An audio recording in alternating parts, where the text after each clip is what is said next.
Hello, hi, welcome once again to M5's English language learning program, Let's Speak English.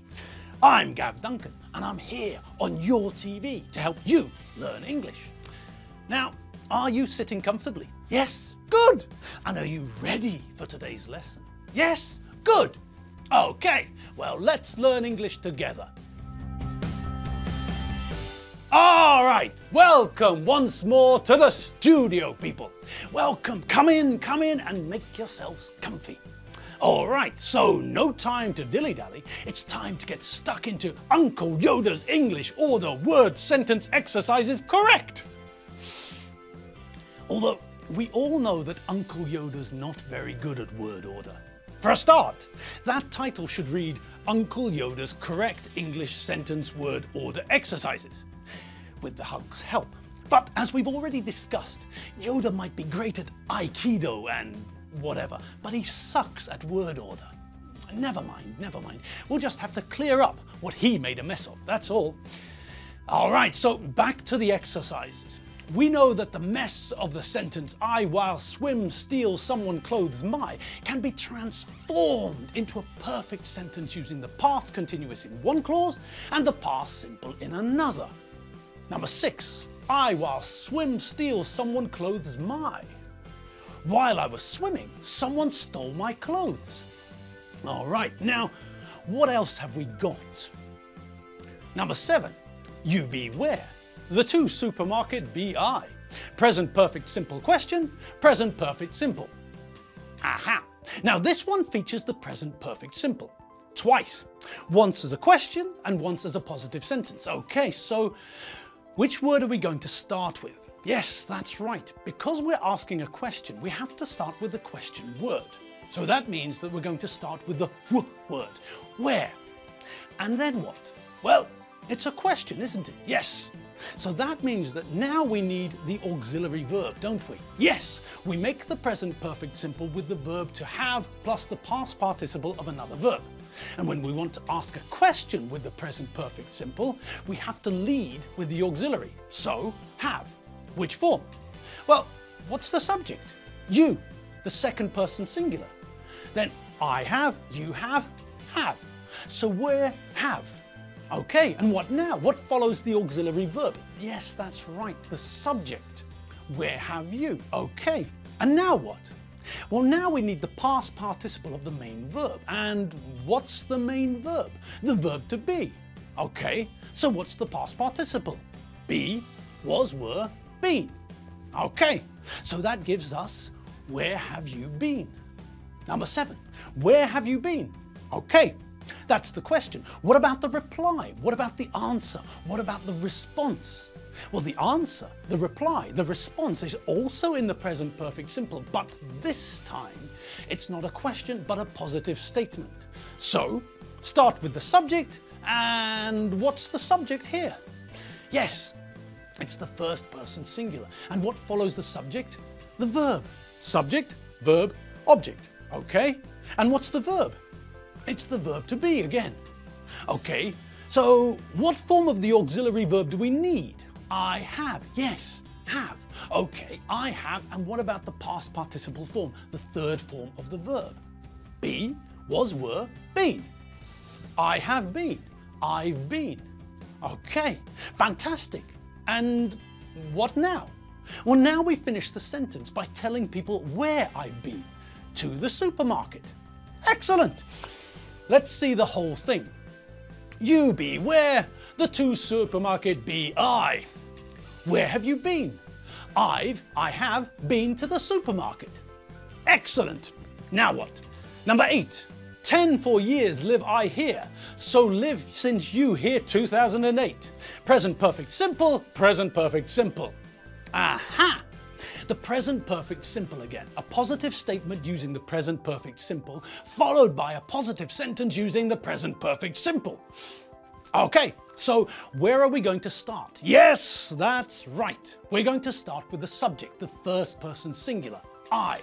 It's a sentence about myself. Okay. And what follows the subject? Well, it's the present perfect simple. And that means that we need to follow the subject with the correctly conjugated form of the auxiliary verb we need when we're making sentences with the present perfect simple, the verb to have. Okay. And what is the correct conjugation for the verb to have in the first person singular? Have! Yes, I have. Okay, now what?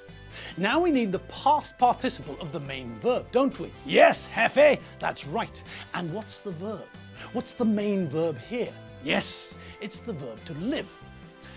And what are the forms of the verb to live? Live, lived, lived. Yes, it's a regular verb, so the past simple form and the past participle are the same. Okay, so I have lived. Where? Where are we talking about? Here. Yeah, that's right. We're talking about here. I have lived here. Okay, and now what? Well, what do you think? I'm telling someone about the amount of time that I've lived here. We know that it's 10 years. We can see that. And what's the word we use to introduce a period of time? Yes, for plus a period of time. I waited for 10 minutes. I'll wait for 25 minutes, then I'll leave. I've been here for 10 weeks. Okay, so let's see the first part all together. Number 8, I've lived here for 10 years. Okay, and what about the next bit? Well, this time we're dealing with someone repeating the same information, aren't we? Yes, and that means that the sentence is going to be very similar to the one we've just seen. And which word are we going to start with? Yes, we're going to start with so, aren't we? Yes, we're going to start with so because so is a linking word which connects the two ideas. So links the second sentence to the idea we heard in the first sentence. Okay, then what? Well, then we need the subject, don't we? And now the subject is not the first person singular. I'm not speaking now, but someone else is speaking to me about me. So we need the second person singular, you. So we've got the subject, and that means that we also know what form of the auxiliary verb we need. And it's have, isn't it? Yes. You have or you've. Okay, so now what? Well, now we need the verb in the past participle form. And what's the verb again? To live. Live, lived, lived. You have lived. And now what? Now we're going to finish with the other way we know of talking about periods of time. When we're talking about a period of time, we use for plus the period of time. But when we know the start point of the time period, we use since plus the start of the time period. So that's what we need here. Let's see the whole thing. Number 8, 10 for years live I here, so live since you here 2008. I have lived here for 10 years. So you've lived here since 2008. Brilliant! Excellent! Well done. Okay, now take a deep breath and gird your loins. It's time for something new. Okay, we know about the present perfect, don't we?